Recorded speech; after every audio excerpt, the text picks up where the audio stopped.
everyone. Welcome to SJEC e-classes. Your learning is non-stop. Today we are going to study The Selfish Giant. This is the part 3 of the video. If you have still not watched the previous videos, please go and watch it so that you can understand the whole story properly. The Selfish Giant, it is written by Oscar Wilde. And in the previous parts of the video, we have studied that how selfish giant asked the children to leave his garden, and he told them that the children are not allowed to enter his garden because it was his premise, and only he was allowed to play there, enjoy there.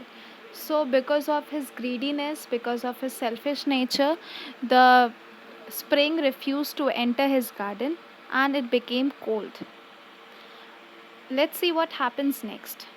And in the previous video we also studied that he was kind of accursed because of his selfish nature.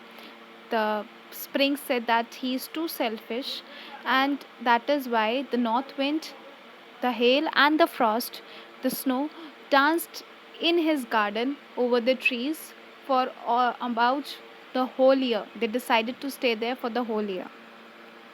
Let's get started. Let's see what happens to the giant and the children and to the garden. One morning, the giant was lying awake in bed when he heard some lovely music. It sounded so sweet to his ears that he thought it must be the king's musician passing by. One morning, Giant was awake but still lying on his bed because he had nothing better to do. He couldn't go outside because it was too chilly. The snow was there, the frost was there, so he was just lying on his bed. Then he heard some lovely music. He thought that the king's musicians were passing by, and that is why a lovely music was coming. It was really only a little linnet singing outside his window. But it was so long since he had heard a bird sing in his garden that it seemed to him to be the most beautiful music in the world. The selfish giant had not heard the birds sing for such a long period of time because the spring didn't come, the birds didn't care to sing because the children were not there. So, small bird, a songbird, brown and grey in color, was singing outside his window. And because of the long span, he had not heard the birds sing, he thought that it was the most beautiful music of the world. Then the hail stopped dancing over his head, and the north wind ceased roaring, and a delicious perfume came to him through the open casement. I believe the spring has come at last, said the giant, and he jumped out of bed and looked out. He was so happy.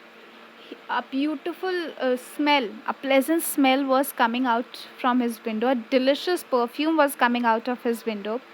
Open casement means window. And he thought to himself, he talked to himself that now finally the spring has come. After such a long period of time, the spring has entered my garden. And he was very, very happy. He jumped right out of his bed and he looked out. What did he see? He saw a wonderful sight. Children had crept in and they were sitting in the branches of the trees. In every tree that he could see, there was a little child, and the trees were so glad to have the children back again that they had covered them with blossoms and were waving their arms gently above the children's head.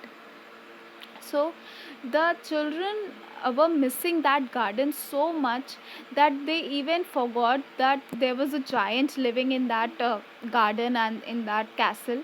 The children, with all their courage, from a little hole they entered the garden and they started playing over there on each and every branch of the trees. Each and every tree there was a child sitting on it. The trees were so happy. They were so happy that they filled their branches with flowers. They were covered themselves with blossoms and were waving their arms gently. The hail had stopped, the north wind ceased roaring. Only a delicious perfume was could be smelt.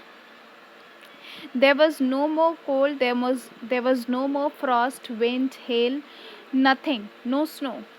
Everything had gone. Only and only beautiful blossoms could be seen everywhere in his garden. The birds were flying about and twittering with delight, and the flowers were looking up through the green grass and laughing. It was a lovely scene.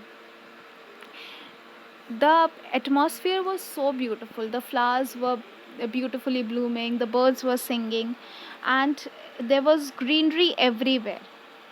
Everywhere a sound of laugh could be heard of the children. It was a beautiful, lovely, and delightful scene. Even the giant was pleased. Only in one corner it was still winter. It was the farthest corner of the garden, and in it was standing a little boy. But still, there was a little corner of the garden where the spring had not touched that corner. It was the farthest corner, and a little child was standing over there. A little boy was standing over there. He was so small that he could not reach up to the branches of the tree, and he was wandering all round it, crying bitterly. That little child, that little boy, he was so much sad. He was too sad that he couldn't reach the branches. He was crying so much. He was crying bitterly because he couldn't reach the branches of the tree. The poor tree was still quite covered with frost and snow, and the north wind was blowing and roaring above it. Climb up, little boy, said the tree. The tree spoke to the boy that climb up. The north wind was still blowing, roaring over it, and it bent the branches down as low as it could. But the boy was too tiny. The boy was so too tiny that even when the tree had bent its branches, the boy couldn't reach it. And the giant's heart melted. As he looked out, how selfish I have been, he said. Now I know why the spring could not come here. I will put that poor little boy on the top of the tree, and then I'll knock down the wall, and my garden shall be the children's playground forever and ever. He was really very sorry for what he had done. Now, finally, the giant realized his shortcoming, his greediness, his selfish nature. He realized that he was wrong. He was wrong for not allowing those children to play in his garden. And that was the only reason the spring denied to enter his garden. He felt really bad. He was really upset. He repented at that time, and he said that he made a promise to himself that he will put that little boy on the top of the tree, and also he will pull down the wall. He will knock down the wall, and that particular garden will become a playground for the children forever and ever. He was actually sorry.